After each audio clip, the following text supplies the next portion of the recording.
नमस्कार। माउन्टेन समाचारमा स्वागत छ। म विद्या तामाङ र म खगेन्द्र विष्ट। सुरुमा अहिलेसम्मका मुख्य समाचार।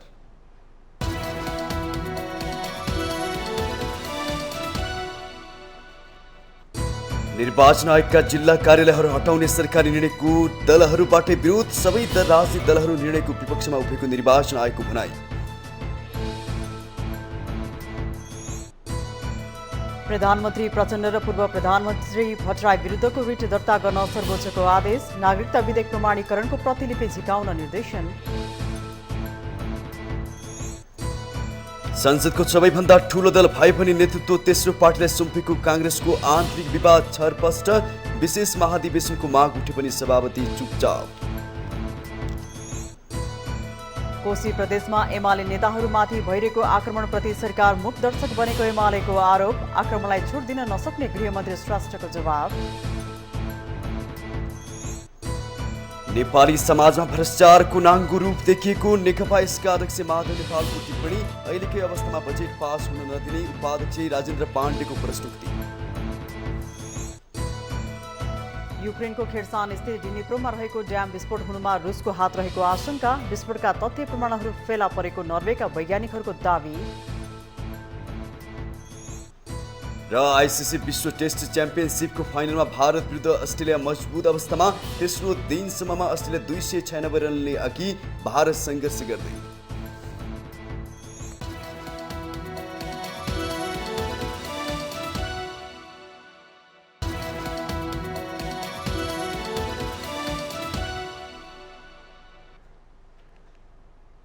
अब समाचार विस्तारमा। निर्वाचन आयोगका जिल्ला कार्यालयहरूलाई जिल्ला प्रशासन अन्तर्गत गाभ्ने सरकारको प्रस्तावमा स्वयं सत्तापक्षीकै दलहरूले नै असन्तुष्टि व्यक्त गरेका छन्।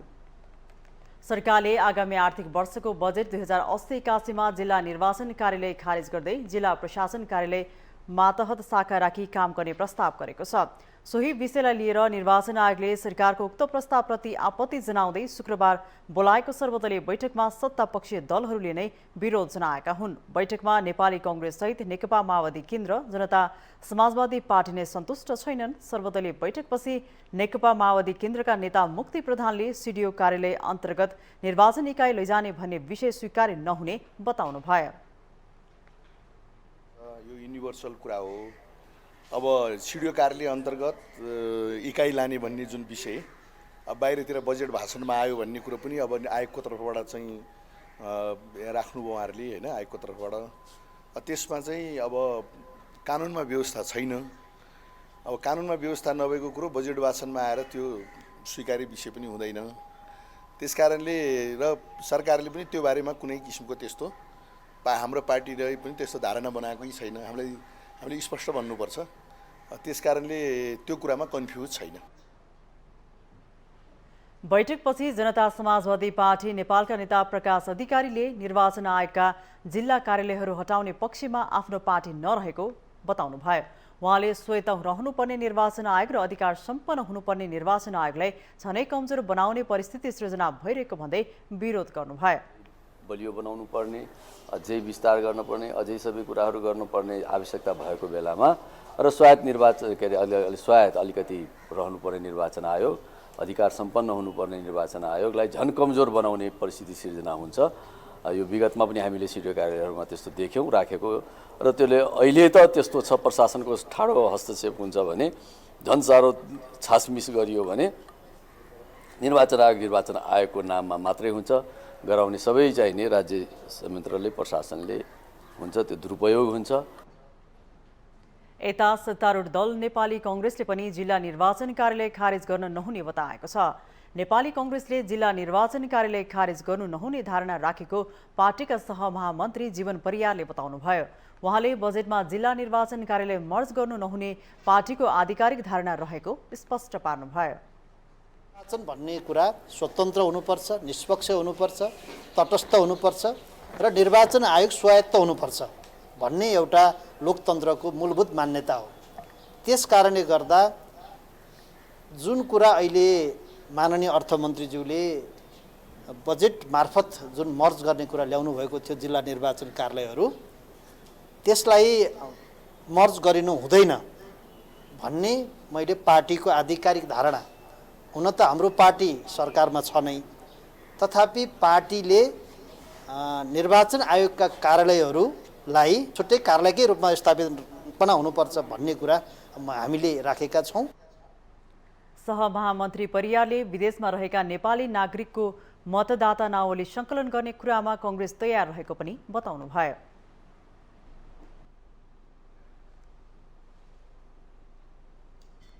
यसैगरी निर्वाचन आयोगले जिल्ला निर्वाचन कार्यालयहरू खारिज गर्ने सरकारको प्रस्तावप्रति सबै राजनीतिक दलहरूले असहमति प्रकट गरेको बताएको छ। शुक्रबार निर्वाचन आयोगमा बसेको सर्वदलीय बैठकमा नेताहरूले जिल्ला निर्वाचन कार्यालयहरू खारिज गर्ने सरकारको प्रस्तावप्रति समर्थन गर्न नसक्ने धारणा राखेको बताएको हो। बैठकपछि आयोगका प्रवक्ता शालिग्राम शर्मा पौडेलले जिल्ला निर्वाचन कार्यालयहरू हटाउने सरकारको प्रस्तावप्रति सबै राजनीतिक दलहरूले गैर संवैधानिक कुरा हुने भन्दै असहमति प्रकट गरेको बताउनुभयो। उहाँले यस कदमले निर्वाचन स्वच्छ, निष्पक्ष र भयरहित हुने कुरामा आघात पुग्ने धारणा राखेको बताउनुभयो। निर्वाचन आयोगको निर्वाचन स्वच्छ, स्वतन्त्र, निष्पक्ष र भयरहित वातावरणमा सम्पन्न गराउने जुन मोटो हो त्यसमा आघात पुग्छ, यो हुनुहुन्न भनेर उहाँहरूले बकाइदा सबैले सही गरेर त्यो निर्णय गर्नुभएको छ भने अन्य 4वटा एजेन्डाहरूमा आयोगले राखेका गर्न खोजेका कुराहरूको लागि राजनीतिक दलको तर्फबाट पूर्ण रूपमा सहयोग रहने उहाँहरूले प्रतिबद्धता व्यक्त गर्दै निर्णय गर्नुभएको छ। यता नेकपा एमालेका नेता केदार कोइरालाले जिल्ला निर्वाचन कार्यालय खारिज गर्ने प्रस्ताव गैर संवैधानिक रहेको बताउनु भएको छ। नेता कोइरालाले सरकारको यो प्रस्ताव संविधान विपरीत, निर्वाचन आयोगको स्वायत्तता र स्वतन्त्रता विपरीत रहेको ठहर पार्टीले गरेको बताउनुभयो। सबै राजनीतिक दलले सर्वसहमतिले सरकारको प्रस्तावको विरुद्धमा रहेको निर्णय निर्वाचन आयोगसँगको छलफलमा गरेको पनि बताउनुभयो। यो संवैधानिक आयोग निर्वाचन आयोगको स्वायत्तता र स्वतन्त्रताको विपरीत छ र यसले स्वतन्त्र निर्वाचनको मान्यतालाई खण्डित गर्छ र यसले कार्यकारीको छाया, निर्वाचन व्यवस्थापन र यसको प्रणालीलाई कार्यकारीको छाया बनाउने ढङ्गले बदनियत साथ ल्याइएको भएको हुनाले यसमा नेकपा एमालेको घोर असहमति रहन्छ र यसमा हामीले संसदमा पनि कुरा उठाइसकेका छौँ र आज हामीले खुसीको कुरो सबै राजनीतिक दलहरूले यो विषयमा सर्वसहमतिले यो निर्वाचन कार्यालय खारेज गर्ने जुन नेपाल सरकारको प्रस्ताव छ, यो प्रस्तावको विरुद्धमा यो चाहिँ खारेज नगरियोस् भनेर त्यो विषयमा चाहिँ हामीले सर्वसम्मत निर्णय गरेका छौँ। नेता कोइरालाले दलको लेखा प्रणालीलाई पारदर्शी र व्यवस्थित बनाउने कुरामा आयोगले सहयोग गरेको मागेको र यसमा पनि सबै राजनीतिक दलहरूले समर्थन जनाएको बताउनुभयो।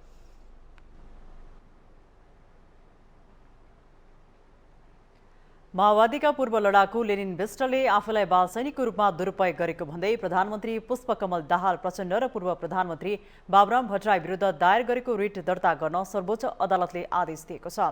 सर्वोच्च अदालतले यसअघि नै दरपिट गरेको विष्टले दायर गरेको रिट न्यायाधीश आनन्द मोहन भट्टराईको शुक्रबारको इजलासले दर्ता गर्न आदेश दिएको हो। पूर्व लडाकु विष्टले आफूलाई बाल सैनिकको रूपमा दुरुपयोग गरेको भन्दै तत्कालीन सशस्त्र युद्धका नेताद्वय दाहाल र भट्टराईमाथि कारबाही हुनुपर्ने माग गरेको रिट दर्ताका लागि सर्वोच्च अदालतले नै बाटो खोलिदिएको हो।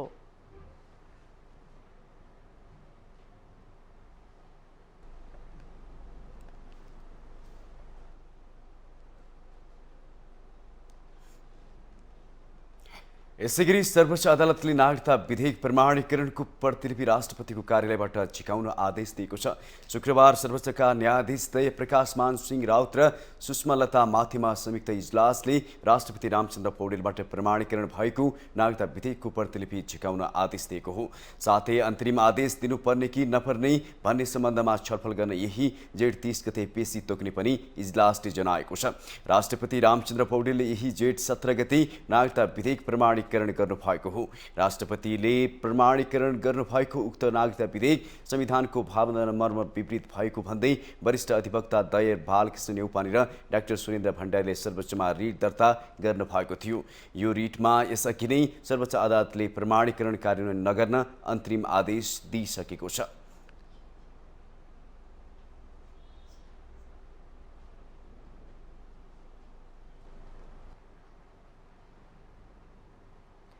प्रधानमन्त्री पुष्पकमल दाहाल प्रचण्डले वैदेशिक रोजगारीमा गएका नेपालीहरूको हक हितका लागि आफूले सबैभन्दा बढी ध्यान दिएको बताउनु भएको छ। शुक्रबार काठमाडौँमा आयोजित रिटर्नी सेन्टर नेपालको राष्ट्रिय भेलालाई सम्बोधन गर्दै प्रधानमन्त्री दाहालले आफूले सबैभन्दा बढी ध्यान वैदेशिक रोजगारीमा गएका नेपालीहरूको हित र रक्षाका लागि दिएको बताउनु भएको हो। उहाँले विदेशमा रहेका नेपालीहरूलाई योगदानमा आधारित सामाजिक सुरक्षा कोषमा आबद्ध गराउने काम अगाडि बढाएको समेत उल्लेख गर्नुभयो। त्यस्तै विदेश स्थित नेपाली दूतावासहरूमा श्रमिक हेल्प डेस्कको व्यवस्था, अनलाइन माध्यमबाटै श्रम स्वीकृति लिने व्यवस्था, वैदेशिक रोजगारीका क्रममा बन्धक बनाइएका अल्पत्र परेका नेपालीहरूको उद्धार लगायतका महत्त्वपूर्ण कामहरू अगाडि बढाएको पनि उहाँले उल्लेख गर्नुभयो। प्रधानमन्त्री दाहालले भारत र तेस्रो मुलुकबाट वैदेशिक रोजगारीमा गएका नेपालीहरूले भोग्दै आएका समस्या र दुःख कष्टको सहजीकरण र सम्बोधन गर्न सरकार गम्भीर भएर लागिरहेको पनि जानकारी गराउनुभयो।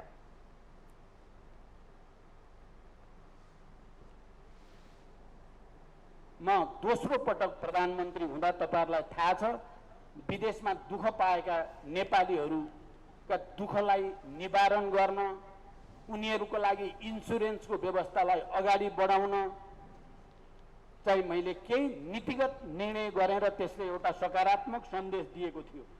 अहिले विदेशमा रहेका नेपालीहरूलाई योगदानमा आधारित सामाजिक सुरक्षा कोषमा आबद्धता, जसबाट लाखौं नेपालीहरूको भविष्य सुनिश्चित हुन्छ भनेर मैले त्यो निर्णय गरेर अगाडि बढाएको कुरा म जानकारी गराउन चाहन्छु। प्रधानमन्त्री दाहालले आफ्नो भारत भ्रमणको सन्दर्भमा उल्टोपाल्टो पारेर भ्रम फैलाउन लागेको भन्दै सचेत हुन आग्रह समेत गर्नुभयो। उहाँले जसले देशमा राजनीतिक परिवर्तन ल्यायो उसैले मात्र देशलाई एकताबद्ध गर्न सक्ने पनि जिकिर गर्नुभयो। कोसिस भएको छ। तपाईँ हामी सबै देशभक्तहरूले, इमान्दारहरूले यो चिजलाई, किनभने कहीँ न कहीँ कसै न कसैले त नेतृत्व गर्नै पर्ने हुन्छ। राष्ट्र एकताबद्ध कहाँ हुने त, कसकामा हुने, कोमा हुने, कसले इमान्दारीका साथ राष्ट्र र जनताको पक्षमा काम गर्न खोज्दैछ, कसले तथाकथित राजनीतिका नाममा अराजकता र अनास्था जनतामा फैलाउन खोज्दैछ भन्ने कुरालाई बुझ्न जरुरी छ। उहाँले वैदेशिक रोजगारीबाट नेपाल फर्केकाहरूका लागि सबै स्थानीय तहहरू मार्फत अवसरहरूको सृजना गरिने बताउनुभयो।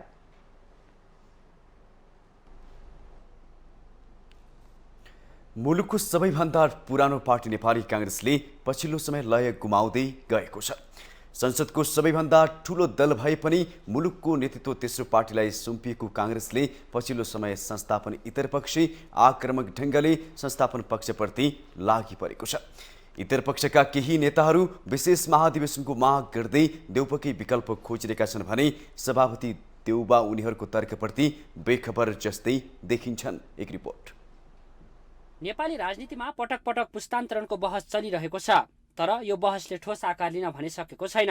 राजनीतिक दलहरूमा जकडिएको पुरातन सोचले पुस्तान्तरणलाई चुनौती दिइरहेको छ। आफूलाई लोकतन्त्रवादी र ठूलो जनमत भएको दावी गर्ने दलहरूमा त झन् समस्या ठूलै छ। यस्तो समस्या पछिल्लो समय नेपाली कांग्रेस भित्रको आन्तरिक विवादभित्र चुनिँदै गएको छ। ऊ बाहिर रूपमा हेर्दा जति बलियो देखिन्छ, आन्तरिक रूपमा त्यति नै कमजोर बन्दै गएको पछिल्ला केही दृष्टान्तहरूले दर्शाएको छ।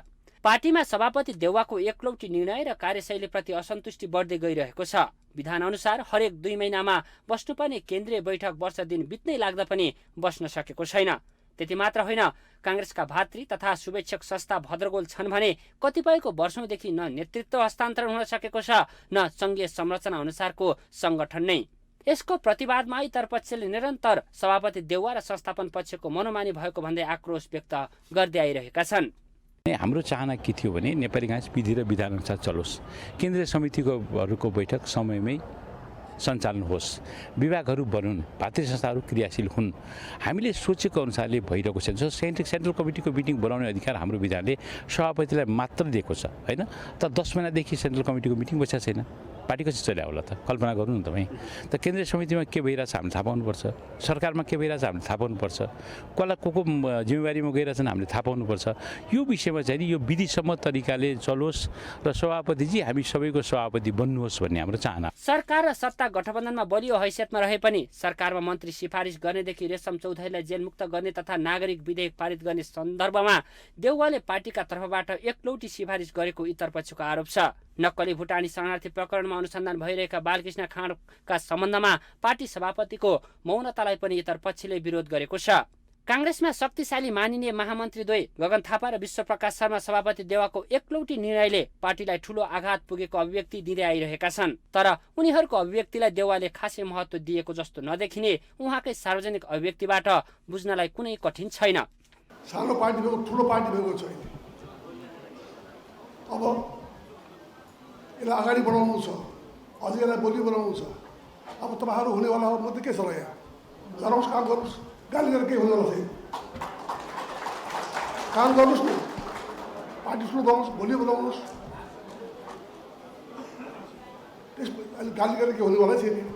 त्यसमै बुझ्नाले चाहिँ नि विरोध गरेर पार्टी बन्नेवाला छैन। पार्टी बनाउनलाई जनताको कामका जनसम्पर्कै हो, जनतासँग जानुपर्छ। 14औं महाधिवेशनमा एकै टिममा रहेका नेता शेखर कोइराला र महामन्त्री थापाबीच पछिल्लो समय खटपट बढ्दै गएको संकेत पनि देखिएको छ, जसको लाभ देउवालाई मिलिरहेको छ। पार्टीमा पुस्तान्तरण हुनुपर्ने भन्दै एककोहोरो रूपमा लागि परेका महामन्त्री थापाले पाका नेताहरू विरुद्ध पेचिलो र युवा पुस्ता नेताहरूलाई नरम अभिव्यक्ति दिन थालेपछि इतरपक्षमै फाटा आउन थालेको छ। अहिले पार्टी रूपान्तरणको अभियानमा पनि कांग्रेस एकजुट छैन। बैठक बस्न सकेको छैन भने नेताका तिक्तता सार्वजनिक कार्यक्रममा मात्र सुनिन्छ, जसले गर्दा पार्टीमा पुस्तान्तरणको अभियानका कारणले संस्थापन र इतरपक्ष भन्दा पनि कतै तेस्रो धारको नयाँ गुट जन्मिने त होइन भन्ने आशंका देखिन्छ। यसले गर्दा कांग्रेसभित्र रूपान्तरण र पुस्तान्तरण युवा नेताहरूलाई भाषण गर्ने माध्यम मात्रै हुने देखिन्छ। माउन्टेन टेलिभिजन एचडीका लागि बटुक राजगिरीको रिपोर्ट। माउन्टेन समाचारमा पालो भएको छ ब्रेकको।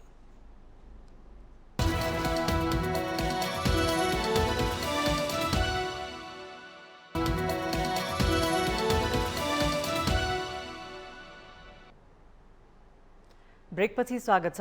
अब बाँकी समाचार। एमाले कोशी प्रदेशमा आफ्ना पार्टीका अध्यक्ष केपी शर्मा ओली सहितका नेताहरूमाथि भइरहेको आक्रमणको निरन्तर प्रयासप्रति सरकार मुखदर्शक भएको आरोप लगाएको छ।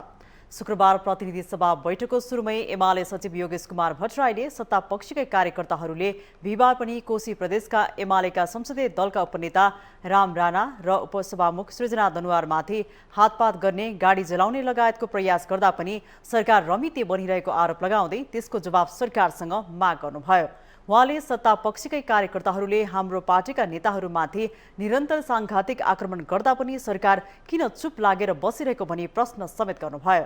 उहाँले प्रदेशको नामाकरण गर्ने विषय प्रदेशकै अधिकार भएकाले त्यस विषयलाई लिएर किन एमालेमाथि आक्रमण भइरहेको भनी आक्रोश समेत व्यक्त गर्नुभयो। प्रदेशको नाम के राख्ने त्यो हामीसँग मतलब छैन, त्यो प्रदेश सभाको कुरा हो। यदि प्रदेशको नाम राख्ने कुरामा कुनै पार्टीलाई चित्त बुझेको छैन भने प्रदेश कोशी प्रदेशमा वैधानिक प्रक्रियाबाट 2/3 बहुमतबाट तपाईँ नाम परिवर्तन गर्नुहोस्, हामीलाई त्यो स्वीकार गर्छौँ। त्यो प्रक्रियाबाट आउनुहोस्, ढुङ्गा बुढा गरेर हुँदैन, अराजकता सिर्जना गरेर हुँदैन। जवाफमा उपप्रधान तथा गृहमन्त्री नारायण काजी श्रेष्ठले पहिचान पक्षधरहरूले कोशी प्रदेशको नामाङ्करणको विरोधमा भइरहेका आक्रमणलाई छुट दिन नसक्ने स्पष्ट गर्नुभयो। प्रदेशहरूको संरचना र नामाकरणका बारेमा विविध खालका दृष्टिकोणहरू बारेमा वैचारिक बहसहरू आफ्नो ठाउँमा भइराखेकै छन्। तर कोशी प्रदेश नामाकरण गरिसकेपछि यो नामाकरणको विरुद्धमा आन्दोलनको घोषणा गरियो। त्यसमा विविध प्रकारका सङ्गठनहरू, संस्थाहरू संलग्न छन्, जसले पहिचानको पक्षधर आफू भएको बताउँदै पहिचानको पक्षमा नामाकरणको निम्ति आन्दोलन गर्ने भनेर आफ्नो दृष्टिकोण राखेर आन्दोलनको कार्यक्रम घोषणा गरेको अवस्था छ। गृहमन्त्री श्रेष्ठले लामो सङ्घर्ष र बलिदानीबाट आएको सङ्घीय लोकतान्त्रिक गणतान्त्रिक व्यवस्थामाथि आक्रमण गर्नेहरूलाई बल पुग्ने गरीका काम नगर्न पहिचान पक्षधरहरूलाई आग्रह पनि गर्नुभयो।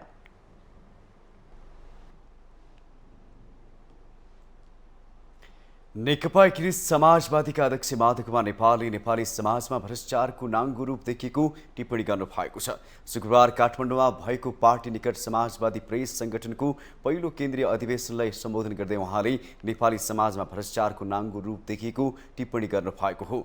पुरै राजनीति विकृत हुनुको पछाडि भ्रष्टाचार रहेको भन्दै उहाँले नेपालमा बिना पैसाको कुनै पनि काम नहुने अवस्था आएको बताउनुभयो। अहिले नेपाली राजनीतिमा सबभन्दा चर्को कुरा भ्रष्टाचारको प्रवृत्ति देखिएको छ।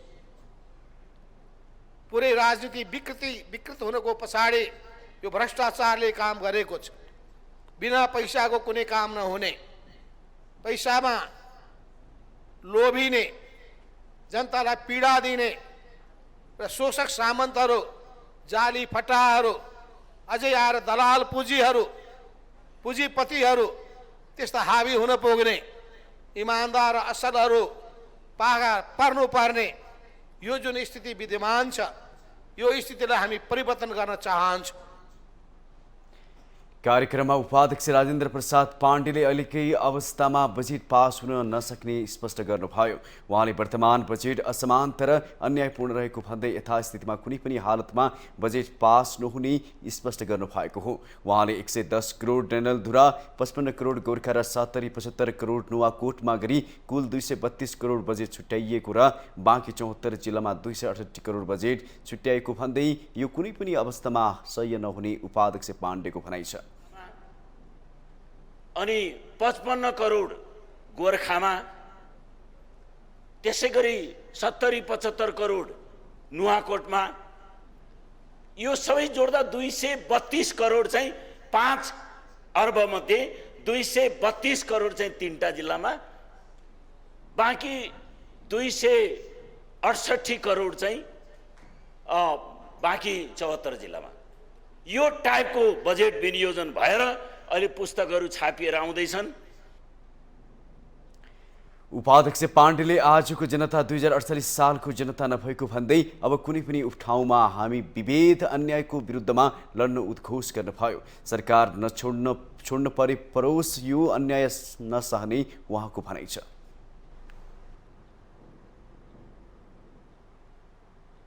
अर्थमन्त्री डाक्टर प्रकाश शरण महतले नेपालको बीमा क्षेत्रलाई थप प्रभावकारी बनाउन नियामक निकाय र बीमा बजारको संस्थागत क्षमता अभिवृद्धि गर्न आवश्यक रहेको बताउनु भएको छ। शुक्रबार काठमाडौँमा भएको एसियन इन्सुरेन्स मिट 2023लाई सम्बोधन गर्दै अर्थमन्त्री डाक्टर महतले यस्तो बताउनु भएको हो। उहाँले नेपालको बीमा क्षेत्रलाई सुधार गर्न आवश्यक रहेको बताउनुभयो। अर्थमन्त्री महतले डिजिटल प्लेटफर्महरू अँगालेर प्रविधिको फाइदा उठाउँदै ब्रोकरहरूलाई फराकिलो रूपमा ग्राहकहरूसम्म पुग्न र निजीकृत प्रदान गर्न सक्षम बनाउन आवश्यक रहेको पनि औल्याउनुभयो। उहाँले बीमा क्षेत्रमा लचिलोपन निर्माण गर्न सबै सरकारवालाहरूको सामूहिक प्रयास आवश्यक रहेको पनि उल्लेख गर्नुभयो। अर्थमन्त्री महतले बीमा उद्योगले आम नागरिकहरूको हितको संरक्षण मात्र गर्ने नभई राष्ट्रको दिगो विकासमा पनि योगदान पुर्याउने बताउनुभयो। By working together, we can create an insurance industry that not only protects the interests of our citizens, but also contribute to the sustainable development of our nation. Your actions should not just contribute to risk mitigation, economic prosperity, social inclusion, and environmental regulation, but also bring multiple co-benefits of enhanced consumer trust, insurance growth, and adaptation to an evolving market environment. उहाँले एसियाली महाद्वीपले तीव्र आर्थिक रूपान्तरणको साक्षी दिइरहेको अवस्थामा बीमा उद्योगले विकासशील परिदृश्यलाई अनुकूल बनाउन र जोखिमहरूलाई प्रभावकारी रूपमा सम्बोधन गर्न आवश्यक रहेको उल्लेख गर्नुभयो।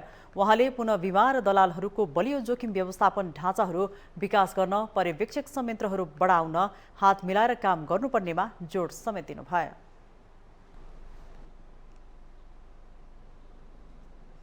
सरकारको नेतृत्व गरिरहेको नेकपा माओवादी केन्द्रका उपमहासचिव एवं पूर्व अर्थमन्त्री जनार्दन शर्माले एमाले अध्यक्ष केपी शर्मा ओलीले बजेटबारे दिएको अभिव्यक्ति पूर्वाग्रही र प्रतिशोधपूर्ण रहेको बताउनु भएको छ।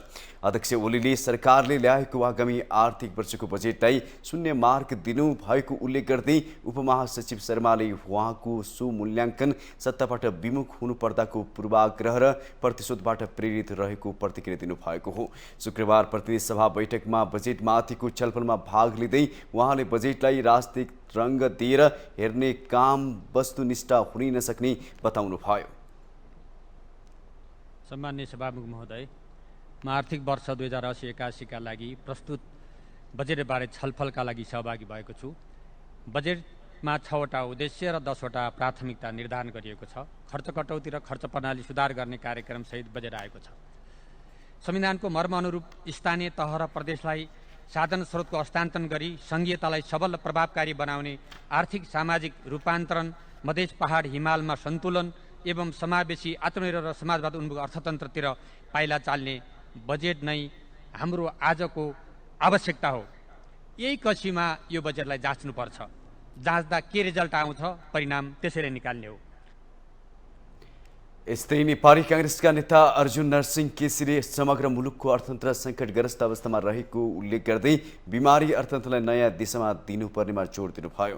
नेता केसीले आर्थिक वृद्धिको लक्ष्य पूरा गर्न गम्भीर भएर लाग्ने हो भने सफल भइ नै धारणा राख्नुभयो। कसरी एउटा नयाँ दिशा दिन सकिन्छ, त्यो वास्तवमा राष्ट्रिय चासो, राष्ट्रिय गम्भीरता र राष्ट्रिय सहमतिको विषय हुनुपर्छ भन्ने मैले निरन्तर रूपबाट योभन्दा अगाडि पनि संसदमा प्रस्तुत गरेका हुँ। हुन त हरेक सङ्कटले जोखिम, चुनौती र अवसर तिनटै सिर्जना गर्छ। यसलाई अवसरको रूपमा कसरी परिणत गर्न सक्छौँ भन्ने कुरामा हामी त्यति गम्भीर नदेखियो मलाई लाग्छ। इज लाउडर देन वर्ड्स भन्छ। हामीले गर्छु भन्ने भन्दा पनि कति गर्न सक्छौँ त्यसलाई निश्चित रूपबाट एउटा परिधिभित्र बसेर सहमति साथ निर्माण गर्न सके भए त्यसले एउटा बाटो निर्माण गर्न सक्थ्यो। बैठकमा प्रमुख प्रतिपक्षी दल नेकपा एमालेका सचिव एवं सांसद गोकर्ण विष्टले गोर्खा, डडेलधुरा र नुवाकोटमा केन्द्रित हुने गरी बजेट आएको आरोप लगाउनुभयो। उहाँले सत्तारूढ दलका शीर्ष नेताहरूको पहुँचमा हुने गरी बजेट आएको भन्दै मान्य नहुने बताउनुभयो। सचिव विष्टले बजेटले मुलुकको आर्थिक मन्दीलाई सम्बोधन गर्न नसक्ने दावी समेत गर्नुभयो। आशा गर्नु भनेको न्यालको रुख रोपेर स्याउ फलाउन खोज्नु, सुन्तला फलाउन खोज्नु मात्रै सम्भव हुन सक्थेन।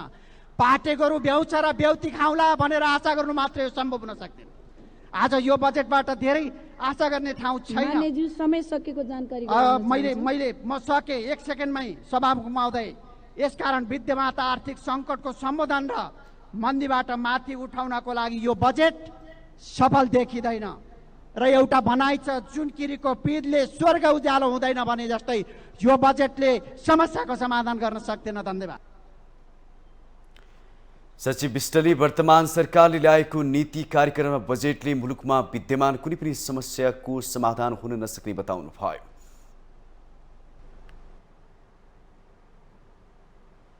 शुक्रबारको प्रतिनिधि सभा बैठकमा सांसदहरूले विभिन्न समसामयिक विषयमा सरकारको ध्यानाकर्षण गराएका छन्। सांसदहरूले पछिल्लो समय फैलिरहेको लम्की स्किन रोग, विश्वविद्यालय फोहोर व्यवस्थापन, पक्की पुलहरूको निर्माण, अन्नपूर्ण संरक्षण क्षेत्रको व्यवस्थापन, खानेपानी, सडकहरूको व्यवस्थापन, जलवायु परिवर्तन तथा लुबाट लाग्ने स्वास्थ्य जोखिम तथा किसानहरूको समस्याबारे सचेत रहन सरकारको ध्यानाकर्षण गराएका हुन्।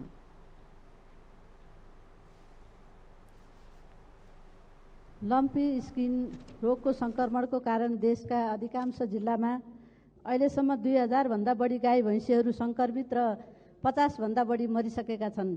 सङ्क्रमित पशु चौपायाहरूको औषधि उपचारको व्यवस्था गर्न तथा रोगको प्रभावकारी नियन्त्रणको लागि आवश्यक कदम चाल्न र सरकारले बिमा कम्पनीहरूलाई बुझाउनु पर्ने प्रिमियम रकम नबुझाएको कारण कम्पनी मार्फत किसानहरूले पाउनुपर्ने बिमा रकम नपाउँदा किसानहरू पशुपालन व्यवसायबाटै विस्थापित हुनुपर्ने स्थिति पैदा भएको छ। तसर्थ यी समस्याहरूको तत्कालै समाधान गर्न सम्माननीय सभामुख मार्फत सरकारको गम्भीर ध्यान आकर्षण गराउन चाहन्छु। नेपाल सरकारले कैलालीको गेटामा दशरथचन्द्र स्वास्थ्य विज्ञान विश्वविद्यालय स्थापना गर्ने भनेर घोषणा गर्यो र त्यसको केही समयपछि नेपाल सरकारको तर्फबाट शिक्षा मन्त्रालयले विश्वविद्यालयको विधेयक तयार पारेर सरकारवाला मन्त्रालयमा सहमतिको लागि पठायो। अस्ति सरकारको नीति तथा कार्यक्रम घोषणा गर्दा सम्माननीय राष्ट्रपतिज्यूबाट पनि त्यो गेटामा विश्वविद्यालय स्थापना गर्ने घोषणा गरियो। दशरथचन्द स्वास्थ्य विज्ञान प्रतिष्ठान भनेर घोषणा गरिएको छ। यस विषयमा चाँडोभन्दा चाँडो विश्वविद्यालयमा जो निर्णय भएको छ त्यसलाई कार्यान्वयन गरियोस् भनेर माग गर्न चाहन्छु। रामधुनी नगरपालिका सुनसरीको क्षेत्रीय कारागारको फोहोर फाल्ने ढल नहुँदा नगरमा दुर्गन्ध फैलिएको कारण त्यसको ढल निकासको व्यवस्था तुरुन्त गरियोस्। 2. सोही नगरपालिकाको वार्ड नम्बर 5 भमरी चोकबाट वार्ड नम्बर 2 धमौरी कुम्याई कालीजोडा हुँदै रामधुनी मन्दिर जाने बाटोमा पर्ने दसकिचा खोला र पिचरा खोलामा पक्की पुल बनाइयोस्। 3. सोही नपाको वार्ड नम्बर 1 को सैनी मैनीबाट डुमरिया जोड्ने बाटो कालोपत्रे गर्ने र त्यसमा पर्ने हक्रा खोलामा पक्की पुल बनाउने। 7,629 वर्ग किलोमिटर क्षेत्रफल फैलिएको करिब 1 लाख घर परिवार बसोबास रहेको यो क्षेत्र गण्डकी प्रदेशमा पर्दछ। जेबी विद्यालय पनि धनी नेपालमा मात्र नभएर विश्वमा नमुनाको रूपमा प्रख्यात छन्। जनताद्वारा जनताको लागि संरक्षण, आफै संरक्षण गरौँ आफै उपभोग गरौँ भन्ने नाराका साथ संरक्षण गर्दै आएको अन्नपूर्ण संरक्षण क्षेत्र आयोजनाको व्यवस्थापन राष्ट्रिय प्रकृति संरक्षण कोषबाट हुँदै आएको थियो। यस संस्थाको म्याद मिति 2017 साल माघ 3 गते सकिएको छ। सरकार 2 वर्षदेखि निर्णयविहीन बनेको छ। जनता र कर्मचारी अन्यलमा छन्। कि त भने म्याद थप गरी अगाडि सुचारू गर्नु पर्यो कि त खारेज गर्नु पर्यो। पेरिस कन्फरेन्स जलवायु सम्बन्धी पेरिस कन्फरेन्स सन् 2015 मा तत्कालीन अमेरिकन राष्ट्रपति बाराक ओबामाले एउटा स्टेटमेन्ट प्रयोग गर्नुभएको थियो। We are the first generation to face the impact of climate change and we are the last generation who has opportunity to control it.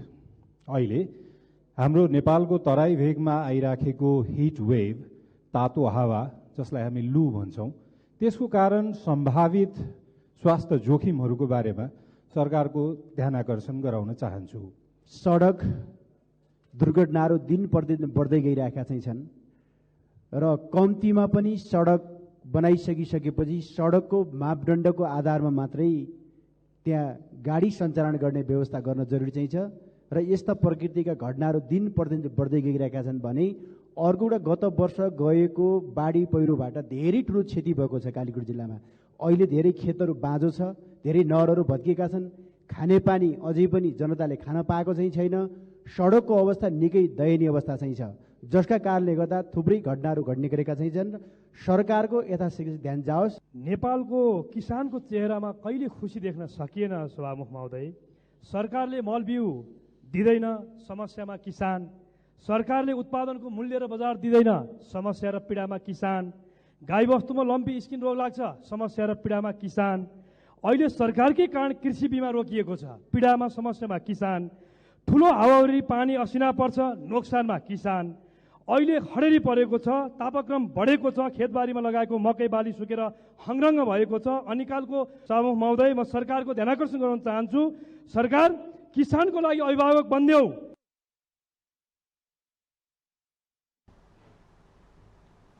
सांसदहरूले बैठकमा उठाएका समस्या तथा सुझावहरूको व्यवस्था नगर्न पनि सरकारसँग आग्रह गरेका छन्। माउटिन समाचारमा पालो भएको छ अर्को ब्रेकको।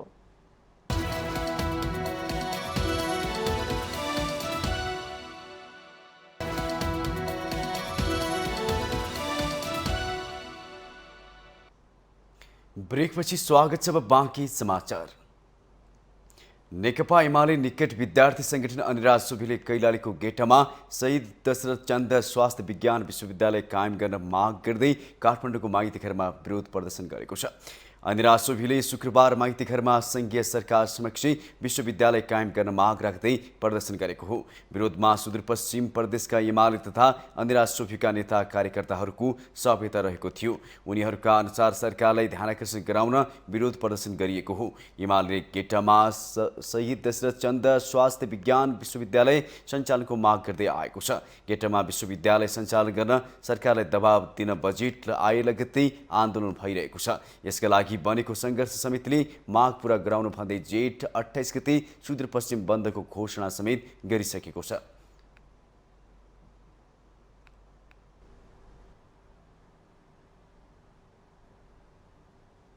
नवलपुरको दुमकौलीको अधिकतम तापक्रम रेकर्ड ब्रेक गर्दै 44 डिग्री सेल्सियससम्म पुगेको छ। यसअघि उच्चतम तापक्रम 43.8 डिग्री सेल्सियस मापन भएकोमा शुक्रबार रेकर्ड तोडिएर 44 डिग्री सेल्सियस पुगेको हो। नेपालका अधिकांश स्थानमा अधिकतम तापक्रम अझै केही दिन रहने मौसमविदहरूले बताएका छन्। केही दिन यता तातो हावा अर्थात् लू देशभरका अधिकांश स्थानमा देखिएको भन्दै मौसमविदहरूले सचेत रहन समेत चेतावनी दिएका छन्। एक रिपोर्ट। यस वर्ष अधिकांश भूभागमा सरदरभन्दा कम वर्षा हुने र सरदरभन्दा बढी अधिकतम तापक्रम हुने देखिएको छ। न्यूनतम तापक्रम पनि सरदरभन्दा धेरै बढी हुने देखिएको छ।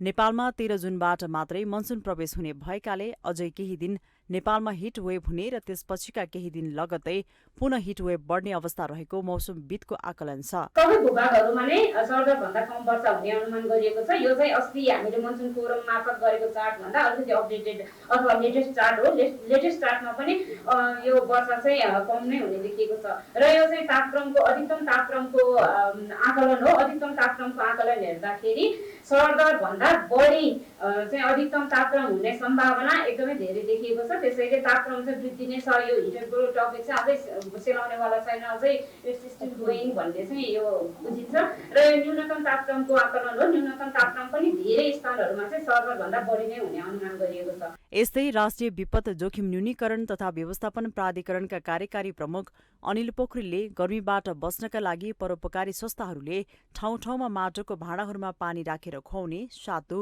कागती पानी तथा मोही खुवाउने सुझाव दिनुहुन्छ।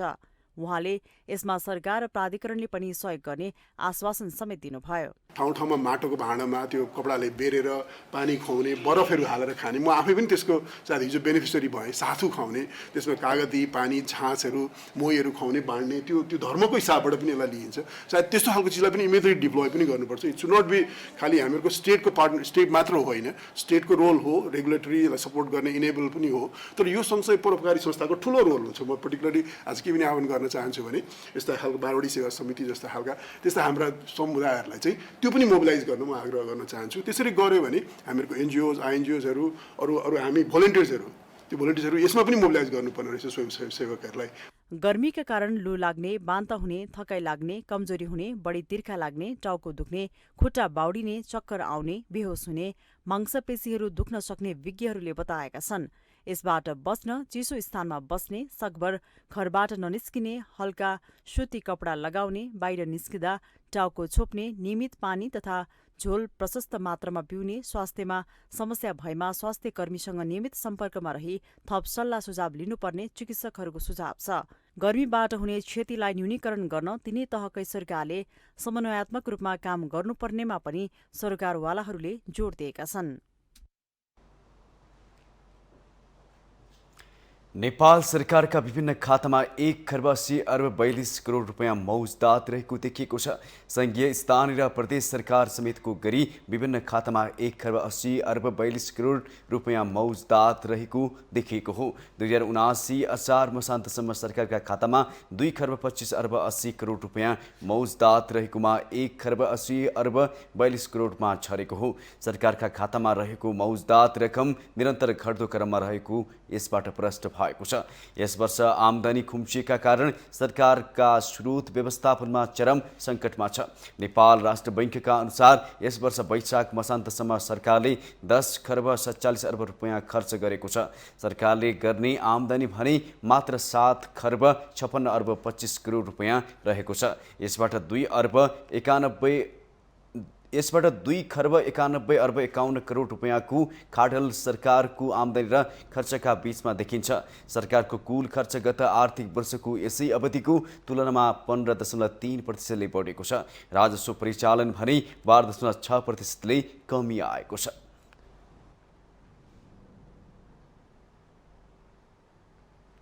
खाद्य वस्तुको चिस्याउने, डेरी र भण्डारण गर्ने बारे शुक्रबारबाट काठमाडौँमा मेला सुरु भएको छ।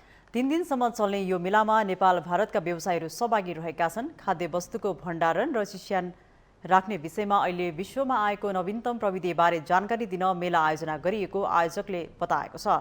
मेलाले प्रविधि र सामग्री उत्पादन व्यवसायीलाई सहजीकरण गर्ने र व्यवसायी बीच सम्बन्ध बनाउने तथा व्यवसाय बढाउन सहयोग पुग्ने आयोजकको विश्वास छ। अहिले चाहिँ जल्दो बल्दो छ। अहिले सबै प्रदेशहरूमा चाहिँ नेपाल सरकारले जुन एउटा अवधारणा ल्याएको छ यसमा जिल्ला जिल्लामा जहाँ अब स्याउको खेती हुन्छ, जहाँ सुन्तला खेती हुन्छ, त्यहाँ चाहिँ यस सम्बन्धमा यो सिस्टम लगाएर चाहिँ किसानहरूको चाहिँ जीवनस्तर उचार्नको लागि यो कोल्ड रुम हामी स्थापना गर्छौँ। नेपालमा खाद्य वस्तुको प्रशोधन, चिस्यान र भण्डारणमा प्रयोग हुँदै आएको प्रविधि र सामग्री आयातित छन्। बजार विस्तार हुँदै गए पनि यसमा प्रयोग हुने प्रविधि र सामग्री नेपालमै उत्पादन गर्न सकेको छैन। नेपालमा यस प्रकारको प्रदर्शनी भएको यो पहिलो पटक हो। मेलामा नेपाल र भारतका 50 भन्दा बढी व्यापारी व्यवसायीहरू सहभागी रहेका छन्।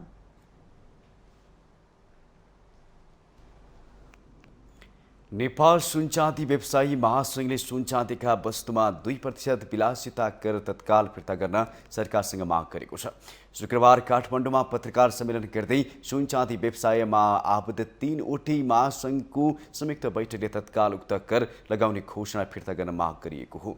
नेपाल सुनचाँदी व्यवसायी महासंघ, नेपाल सुनचाँदी रत्न तथा आभूषण महासंघ र नेपाल हस्तकला महासंघले सरकारको यो निर्णय सुनचाँदी व्यवसायको हित विपरीत भएको ठहर गरेको छ। सरकारले विदेशबाट आउने पुरुषले 25 ग्राम र महिलाले 50 ग्राम सुनका गहना ल्याउन पाउने र त्यसमा पनि रसायन सहितका गरगहना हुनुपर्ने नीति विभेदकारी भएको भन्दै विरोध जनाएको छ।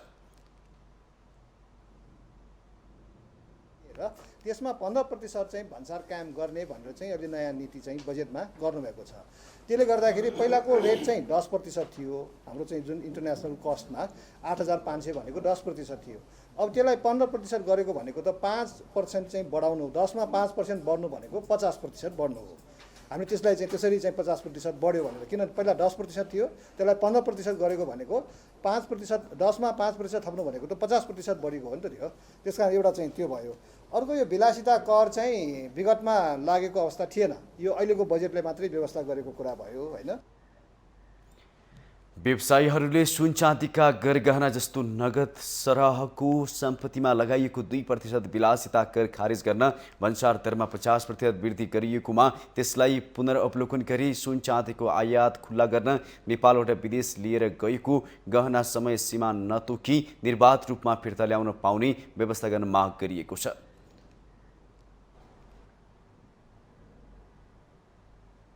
नेपाल संयुक्त राष्ट्रसङ्घको आर्थिक तथा सामाजिक परिषदको सदस्यमा निर्वाचित भएको छ।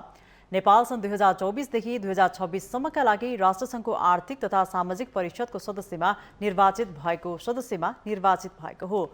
नेपाल एसिया प्रशान्त क्षेत्रका देशहरूको समूहमा सर्वाधिक मतका साथ विजय भएको हो। राष्ट्रसङ्घको बडापत्र 1945 अनुसार 6 मुख्य परिषदमा आर्थिक तथा सामाजिक परिषद एक हो। यसले अन्तर्राष्ट्रिय मञ्चमा नेपालको छवि उच्च बनाएको छ। नेपाल राष्ट्रसङ्घको मानव अधिकार परिषदमा सन् 2018मा निर्वाचित भइसकेको छ। अहिले आर्थिक सामाजिक परिषदमा विजयी नेपालका लागि महत्त्वपूर्ण उपलब्धि भएको मानिएको छ।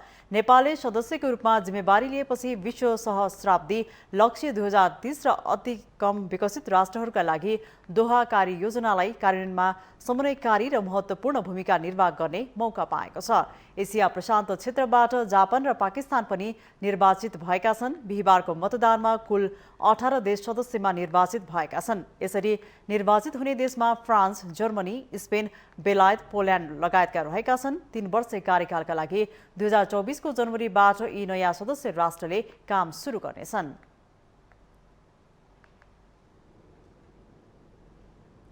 हामीसँग आर्थिक, अन्तर्राष्ट्रिय र खेल समाचार बाँकी नै छन्। माउन्टेन समाचारमा पालो भएको छ अर्को ब्रेकको।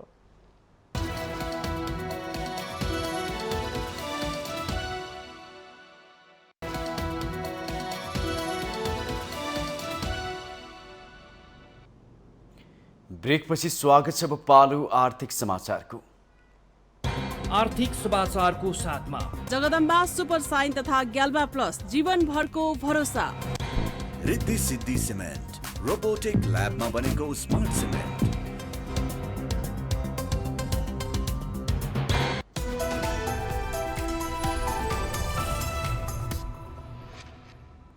पर्यटन र हवाई सेवामा लगाएको कर खारिज गर्न व्यवसायीहरूले माग गरेका छन्।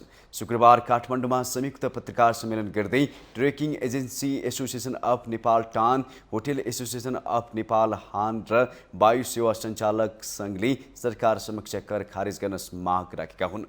व्यवसायीहरूले सरकारले आगामी आर्थिक वर्षका लागि व्यवस्था गरेका करका दरप्रति असन्तुष्टि जनाउँदै नयाँ प्रस्ताव राखेका छन्। व्यवसायीहरूले पर्यटन क्षेत्रसँग सम्बन्धित सबैको विज्ञ समूह वा समिति बनाएर अध्ययन गर्नुपर्ने र घोषित करहरू 1 वर्षपछि मात्र लागू हुने गरी व्यवस्था गर्न प्रस्ताव गरेका छन्। व्यवसायीहरूले महामारीबाट भर्खरै लयमा फर्किँदै गरेको पर्यटन क्षेत्रको पुनरुत्थानमा गम्भीर र नकारात्मक असर पर्ने बताए। कस्तो कस्तो ठाउँमा इन्फ्रास्ट्रक्चर विकास गर्ने हो, कुन कुन ठाउँमा गर्ने, अनि त्यसपछि कुन कुन क्षेत्रमा कति भ्याट घटाउने अथवा लाउने भन्ने कुराको छलफल नगरी 81 कुनै विज्ञ पनि छैन।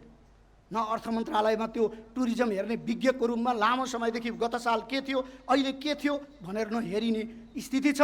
न पर्यटन मन्त्रालयले नै पठाएको कुरामा पर्यटन मन्त्रालयमा त्यस्ता कर्मचारीहरू लङ टाइमसम्म हेरेर बस्ने स्थिति छ। हाम्रो सिस्टमै अस्थिर छ, कर्मचारी संयन्त्र नै अस्थिर छ। त्यसरी मुलुकको पर्यटन प्रवर्धन होला अनि मुलुकले काया पलट फेर्ला पर्यटनमा, अनि हामी 20औं लाख 30औं लाख अनि हामी 10 इयर्सको प्लानहरू हामीले बजेटमा कुरा गरेका छौँ, के त्यो पुरा होला? ट्रेकिङ एजेन्सी एसोसिएसन अफ नेपालका अध्यक्ष नीलहरि बास्तोलाले सरकारले देशलाई लगिरहेको गतिले व्यवसाय सञ्चालन गर्न नसकिने भन्दै चाबी सरकारलाई बुझाएर बस्नुपर्ने स्थिति सृजना भएको बताउनुभयो। तालचा साँचो लगेर बुझाउने अवस्थामा हामी पुगिसकेका छौँ। राज्यले जे नियम लगायो त्यो मान्नुपर्ने बाध्यता हिजोका दिनमा पनि हामीले भोग्दै आएका हौँ र राज्यले तपाईँको हामीले नमागिकन उसले नदिएको अवस्था पनि हो। यस्ता धेरै खालका आन्दोलनहरू भए र हामी अहिलेसम्म पनि किन चुप लाग्यौँ भने अस्ति तपाईँको चाहिँ सेयर मार्केटवालाहरूको जुन एउटा विशेष कार्यक्रमहरू आइरहेको थियो, त्यही मौकामा टुरिज्म पनि समेट्नुहुन्छ कि भन्ने अलिकति हामीलाई झिनो आशा थियो र हामी यसरी पत्रकार सम्मेलन गर्नु पर्ला, यही विषयमा राज्यको चाहिँ विरुद्धमा बोल्नु पर्ला भन्ने हामीले आशा गरेका थिएनौँ। तर हामीले आज यो बाध्यतात्मक रूपमा हामी आज तपाईँहरूको माझमा यी विषयहरू प्रस्तुत गरेका छौँ। सरकारले नेपालमा हवाई टिकटमा भ्याट लगाउँदा विदेशी एजेन्सीबाट टिकट बुकिङ बढ्न नसक्ने चेतावनी समेत व्यवसायीहरूले दिएका छन्। भ्याट लगाउँदा विदेशी पर्यटकको टुर प्याकेज महँगो हुने भन्दै व्यवसायीले नेपाल भ्रमणबाट निरुत्साहित हुने बताएका छन्।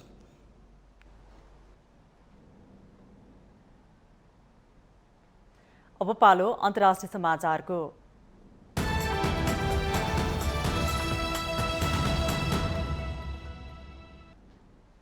युक्रेनको खेर्सन स्थित डिनिप्रोमा रहेको ड्याम विस्फोट हुनुमा रुसीको हात रहेको दावी गरिएको छ। रेकर्ड भएका गोप्य कलमा खेर्सानको कोभाभका बादमा गत मंगलबार भएको विस्फोटमा रुसको हात रहेको युक्रेनले दावी गरेको हो।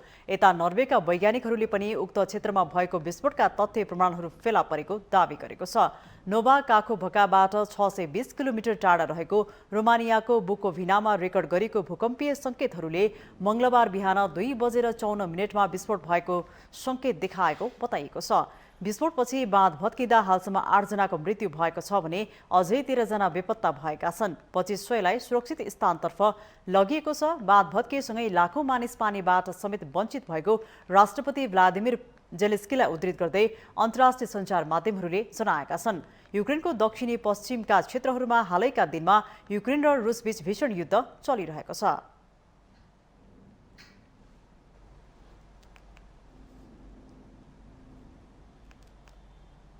अब पालो खेल समाचारको।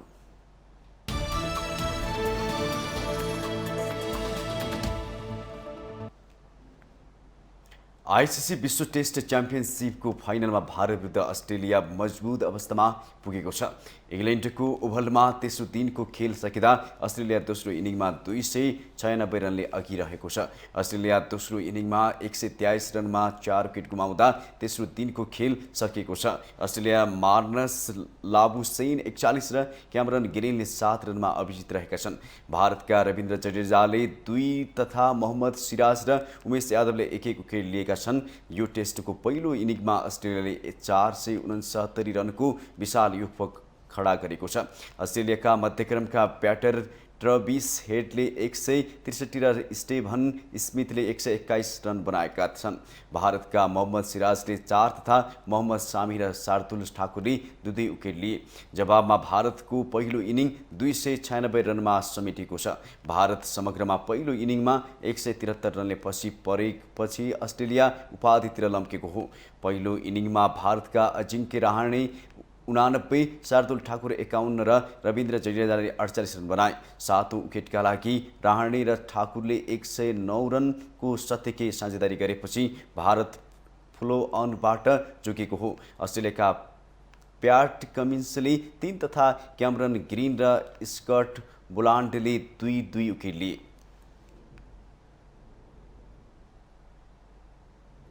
शहीद स्मारक ए डिभिजन लिग फुटबलमा खुमलटार रेलिगेसनमा परेर दोस्रो श्रेणीमा झरेको छ। आफ्नो अन्तिम खेलमा च्याम्पियन चर्च बोइज युनाइटेडसँग 2-0 गोल अन्तरले पराजित भएसँगै पुछारमा रहेको खुमलटार दोस्रो श्रेणीमा झरेको हो। खुमलटार बढुवा भएकै सिजनमा बी डिभिजनमा खटुवा भएको हो। तनावग्रस्त खेलमा खुमलटारले अफिसियल मैदान प्रवेश गरेर रेफ्रीमाथि समेत हातपात गरेका थिए। रेफ्रीले सुरक्षाको माग गर्दै दोस्रो हाफको सुरुवातमा केही समय खेल रोकिएको थियो। चर्च बोइजको जितमा सुशील शाह र जोसेफ बेम्पाहाले 1-1 गोल गरे, जितसँगै चर्च बोइजले सिजनको सुखद अन्त्य गरेको छ। 26 खेलमा 48 अङ्क जोडेर ऊ शीर्ष स्थानमा रहेको छ। शुक्रबार नै फ्रेन्च क्लब रेलिगेसनबाट जोगिएको छ।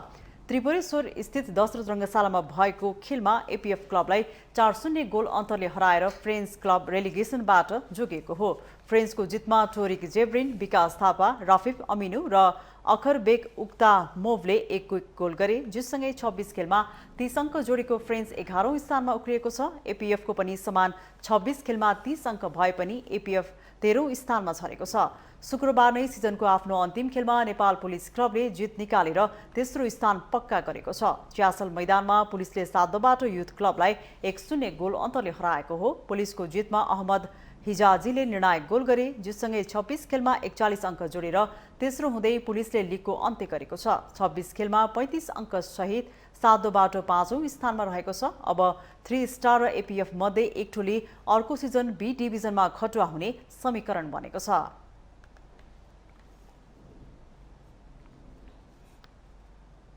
माउन्टेन समाचारमा पालो भएको छ अर्को ब्रेकको।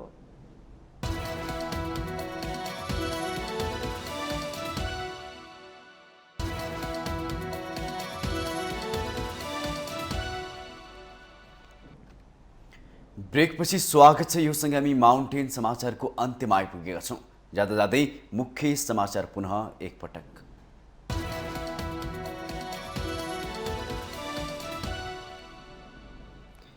निर्वाचन आयोगका जिल्ला कार्यालयहरू हटाउने सरकारी निर्णयको दलहरूबाट विरोध। सबै राजनीतिक दलहरू निर्णयको विपक्षमा उभिएको निर्वाचन आयोगको भनाई।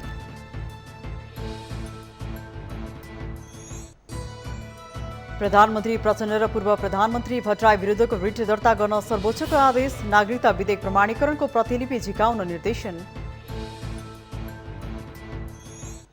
संसदको सबैभन्दा ठूलो दल भए पनि नेतृत्व तेस्रो पार्टीलाई सुम्पिएको कांग्रेसको आन्तरिक विवाद छरपष्ट। विशेष महाधिवेशनको माग उठे पनि सभापति देउबा चुपचाप। कोशी प्रदेशमा एमाले नेताहरूमाथि भइरहेको आक्रमणप्रति सरकार मुखदर्शक बनेको एमालेको आरोप। आक्रमणलाई छुट दिन नसक्ने गृहमन्त्री श्रेष्ठको जवाफ। नेपाली समाजमा भ्रष्टाचारको नाङ्गो रूप देखिएको नेकपा यसका अध्यक्ष माधव नेपालको टिप्पणी। अहिलेकै अवस्थामा बजेट पास हुन नदिने उपाध्यक्ष राजेन्द्र पाण्डेको उपराष्ट्रपति। युक्रेनको खेर्सान स्थित डिनिप्रोमा रहेको ड्याम विस्फोट हुनुमा रुसको हात रहेको आशंका। विस्फोटका तथ्य प्रमाणहरू फेला परेको नर्वेका वैज्ञानिकहरूको दावी। र आईसीसी विश्व टेस्ट च्याम्पियनसिपको फाइनलमा भारत विरुद्ध अस्ट्रेलिया मजबुत अवस्थामा। तेस्रो दिनसम्ममा अस्ट्रेलिया 296 रनले अघि, भारत सङ्घर्ष गर्दै।